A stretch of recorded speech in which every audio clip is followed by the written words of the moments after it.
Hello students, Radhe Radhe. आज हम start करते हैं बायोकेमिस्ट्री के अंदर जो कार्बोहाइड्रेट के मेटाबॉलिज्म से रिलेटेड जो पथवे है ग्लाइकोलाइसिस साइकिल, जो कि एक इम्पोर्टेंट पथवे है एग्जाम के पॉइंट ऑफ व्यू से। जो आज का चैप्टर है metabolism of carbohydrate proteins and lipids का, वो सबसे इम्पोर्टेंट चैप्टर है। इसमें से सबसे ज्यादा क्वेश्चन पुटअप होते हैं। तो आज हम स्टार्ट करते हैं। कार्बोहाइड्रेट के टेस्ट कंप्लीट हो चुके थे, कार्बोहाइड्रेट क्लासिफिकेशन हो गया। अब कार्बोहाइड्रेट के मेटाबॉलिज्म से रिलेटेड ग्लाइकोलाइसिस पथवे है, उसको स्टार्ट करते हैं। तो आओ स्टार्ट करते हैं, देखते हैं।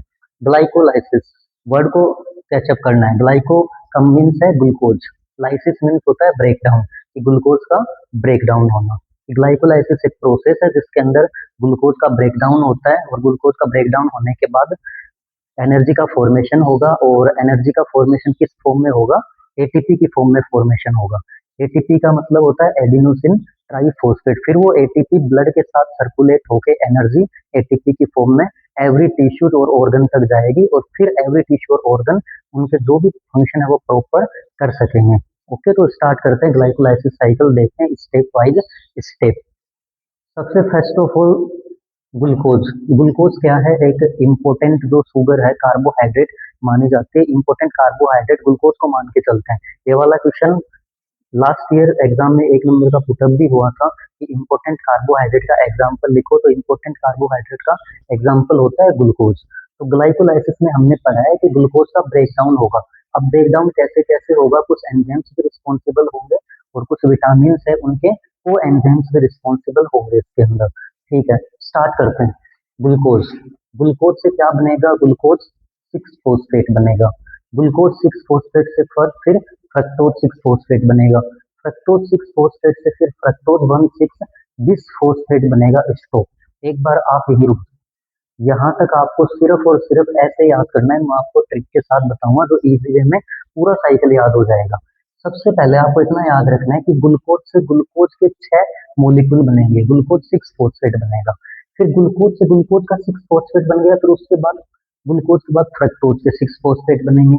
फिर फ्रक्टोज के 6 फॉस्फेट बन गए तो फिर फ्रक्टोज के क्या बनेंगे? फ्रक्टोज के 1,6 बिसफॉस्फेट बनेंगे। तो अब क्या है? ग्लूकोज से जब ग्लूकोज सेम मॉलिक्यूल से सेम मॉलिक्यूल बनेगा, सेम मॉलिक्यूल से सेम मॉलिक्यूल बनेगा, भले ही वो 1,6 बन रहा हो या फिर 6 बन रहा हो या फिर 1 बन रहा हो, तो वहां पे एंजाइम अप्लाइड होगा, काइनेज वाला एंजाइम। हमेशा याद रखना, जब सेम मॉलिक्यूल से सेम ही मॉलिक्यूल बन रहा है, वो बात अलग है कि 6 बनेगा या फिर 6 फॉस्फेट बनेगा या फिर क्या बनेगा, पर सेम से ग्लूकोज के 6 मॉलिक्यूल बन रहे, तो वहां पे एंजाइम आएगा हमेशा काइनेज।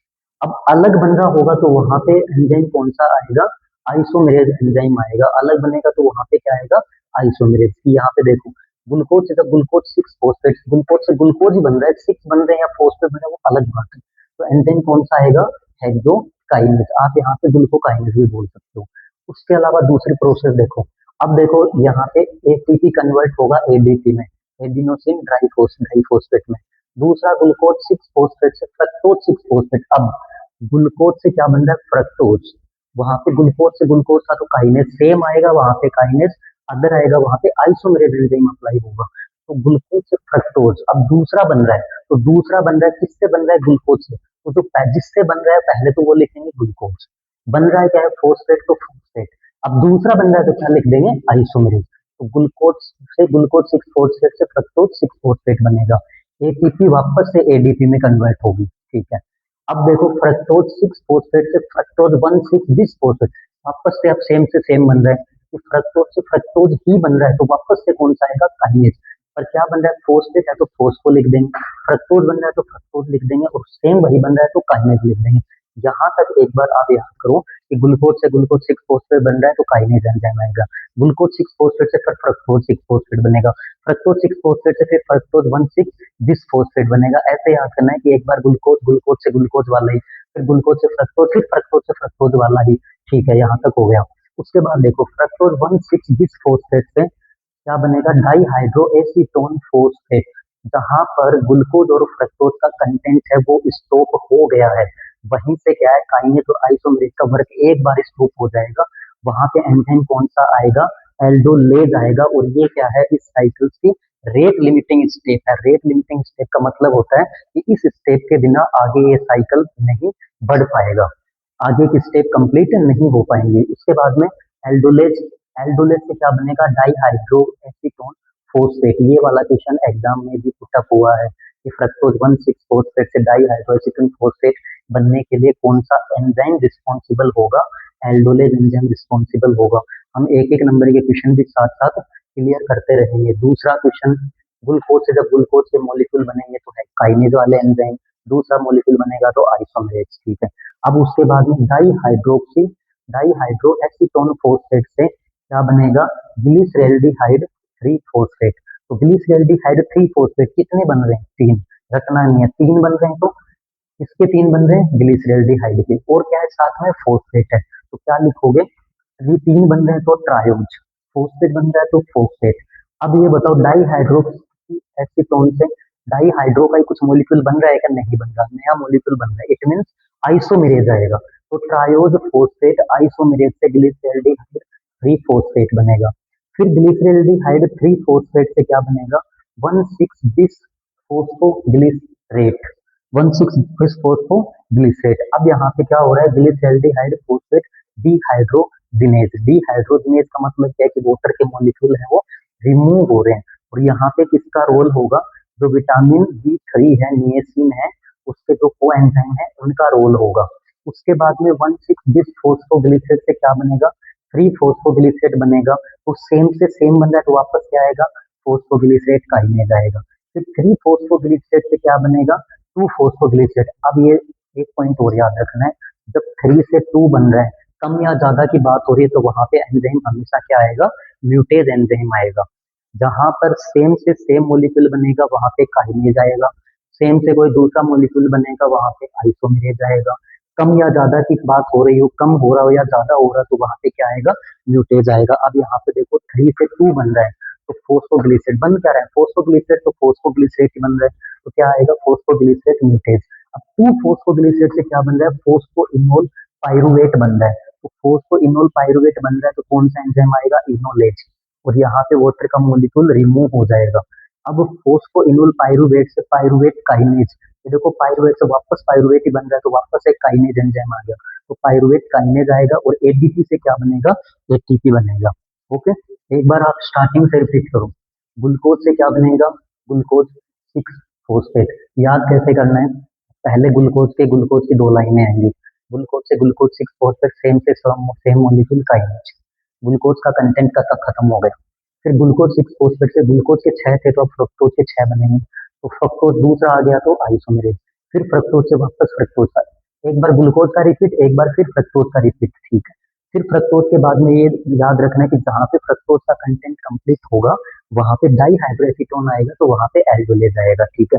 फिर ऐसे याद करना है कि एल्डोलेज डाईहाइड्रोएसीटोन के बाद फिर ग्लिसरीन वाली जो लाइन्स है, ग्लिसरॉल वाला स्टार्ट हो जाएगा, पहले ग्लूकोज का फिर फ्रक्टोज का, फ्रक्टोज के बाद में फिर एल्डोलेज की एक लाइन बीच में आएगी, फिर उसके बाद में आएगा ग्लिसरॉल वाला कंटेंट स्टार्ट हो जाएगा। तो ग्लिसरॉल्डिहाइड 3 फोस्फेट, फिर 3 के बाद 1,6 बिस फोस्फोग्लिसरेट, फिर 3 आएगा, 3 के बाद फिर 2 आएगा, 2 के बाद फिर सीधा फोस्फोइनोल पाइरुवेट आ जाएगा, और फिर लास्ट में एंड प्रोडक्ट क्या बनेगा, पाइरुवेट। अब याद कैसे करना है, एक के अंदर एटीपी से एटीपी बनेगा, दूसरी प्रोसेस में कुछ नहीं है, थर्ड में वापस से एटीपी से एडीपी बनेगा, तीसरी में कुछ नहीं है, चौथी में कुछ नहीं है। फिर जहां पर ग्लिसरीन की लाइन स्टार्ट होगी वहीं पे एनएडी वाले कोएंजाइम आएंगे, और फिर वहीं पे क्या है, एडीपी से एटीपी बनेगी, और एक एडीपी से एटीपी लास्ट में बनेगी। तो इस तरीके से आपको क्या करना है, ये सारा जो ग्लाइकोलाइसिस साइकिल है आपको पढ़ना है और याद करना है, रटना नहीं है। बस ये देखना है कि कहाँ से कहाँ तक ग्लूकोज का कंटेंट है, फिर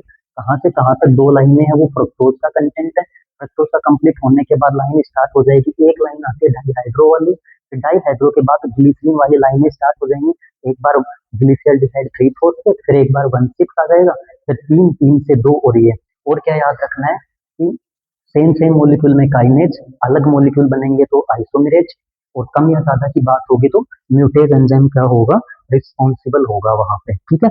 और लास्ट इसमें एंड प्रोडक्ट क्या बनेगा, पाइरुवेट, एरोबिक कंडीशन में बनेगा पाइरुवेट।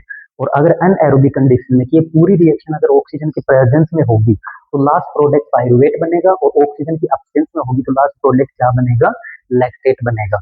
तो मैं हमेशा से आपको बोलता रहता हूँ कि जो भी अपन कोई साइकिल्स पढ़ें या फिर कोई अदर टॉपिक पढ़ेंगे तो उसके साथ साथ में क्या पढ़ेंगे, एक एक नंबर के क्वेश्चन भी क्लियर करेंगे। तो आओ देखते हैं इस वाले जो साइकिल्स हैं इस टॉपिक से रिलेटेड एक एक नंबर के क्वेश्चन कौन कौन से पुटअप हो सकते हैं। सबसे पहले आपको ये देखना है कि साइट ऑफ रिएक्शन, एक नंबर का क्वेश्चन बनता है इस टॉपिक से रिलेटेड। मैं हमेशा बोलता हूँ कि हम डिग्री डिप्लोमा के अकॉर्डिंग नहीं पढ़ेंगे, जो गवर्नमेंट एग्जाम है उनके पॉइंट ऑफ व्यू से भी पढ़ेंगे, क्योंकि अभी वैकेंसियां चल रही हैं हाल फिलहाल में। तो आप एक एक नंबर वाले क्वेश्चन भी क्या करते जाओ, साथ साथ पढ़ते जाओ। तो site of reaction, site of reaction का मतलब होता है कि ये जो ग्लाइकोलाइसिस साइकिल है, ये जो रिएक्शन है, ये बॉडी के अंदर कहाँ पे होती है, तो कहाँ पे होगी ये याद रखना है आपको, साइटोप्लाज्म के अंदर होती है। First question. दूसरा क्वेश्चन, मैंने बताया था कि ग्लाइकोलाइसिस में ग्लूकोज का ब्रेकडाउन होगा, ग्लूकोज का ब्रेकडाउन होने के बाद एनर्जी का फॉर्मेशन होगा, और एनर्जी का फॉर्मेशन एटीपी की फॉर्म में एनर्जी का फॉर्मेशन होगा, और फिर वो एनर्जी ब्लड के साथ में एवरी टिश्यू ऑर्गन तक जाएगी, और एवरी टिश्यू और ऑर्गन से एनर्जी ऑर्गन एनर्जी रिसीव करेंगे, और एनर्जी रिसीव करने के बाद प्रॉपर फंक्शन करेंगे। तो टोटल एटीपी कितनी बनेगी इसके अंदर, 10 एटीपी गेन होंगी। टोटल एटीपी की बात करें तो 10 एटीपी गेन होंगी। But total ATP gain in aerobic condition में पूछे तो एरोबिक कंडीशन में कितनी एटीपी बनेंगी, 8 एटीपी बनेंगी। अनएरोबिक कंडीशन में टोटल एटीपी पूछे तो 2 एटीपी बनेंगी। मतलब ये है कि अगर ये रिएक्शन एरोबिक कंडीशन ऑक्सीजन की प्रेजेंस में हो रही है तो यहाँ पे लास्ट प्रोडक्ट जो पाइरुवेट बना है उस टाइम पे टोटल एटीपी पूछे तो कितनी होती है, 10 होती है, लेकिन एरोबिक कंडीशन में कितनी बनेंगी, 8, और अनएरोबिक कंडीशन में कितनी बनेंगी, 2 बनेंगी। अब बात करते हैं and product in aerobic condition. Aerobic condition में एंड प्रोडक्ट क्या बनेगा, एरोबिक कंडीशन में एंड प्रोडक्ट बनेगा पाइरुवेट, और अगर अनएरोबिक कंडीशन ऑक्सीजन की एब्सेंस होगी तो एंड प्रोडक्ट क्या बनेगा, लैक्टेट। तो इतना याद रखना है आपको।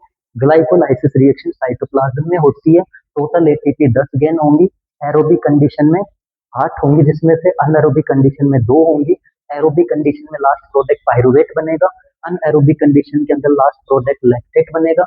अब उसके बाद में इसमें कुछ टर्म्स आती हैं जो एग्जाम के पॉइंट ऑफ व्यू से इंपॉर्टेंट है, आपको याद रखनी होंगी।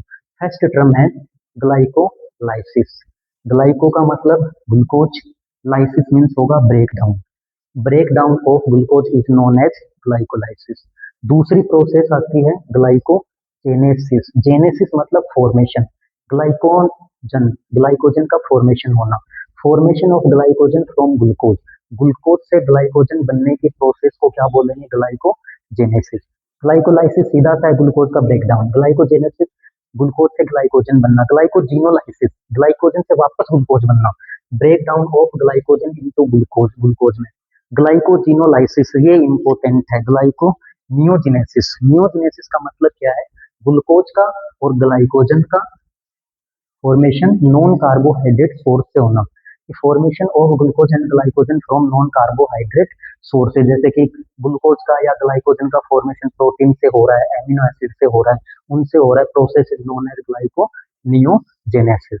ओके, तो अपने को रटना नहीं है, आज का जो अपना टॉपिक ग्लाइकोलाइसिस है वो कंप्लीट है। बस इतना से याद रखना है कि स्टार्टिंग की 2 स्टेप है वो ग्लूकोज से रिलेटेड है, ग्लूकोज से ग्लूकोज, 2 स्टेप है वो फ्रक्टोज से फ्रक्टोज, बस सेम सेम बन रहा है तो काइनेज, अलग बन रहा है तो आइसोमेरेज, फिर एक अलग स्टेप होगी डाइहाइड्रोक्सीटोन वाली, फिर उसके बाद में क्या है ग्लिसरॉल वाली लाइन स्टार्ट हो जाएगी, उसके बाद ग्लिसरीन के 3, फिर 1 6, फिर 3, फिर 2, और फिर फॉस्फोइनोल, और फिर सीधा सा क्या बनेगा इसमें, पाइरुवेट बनेगा।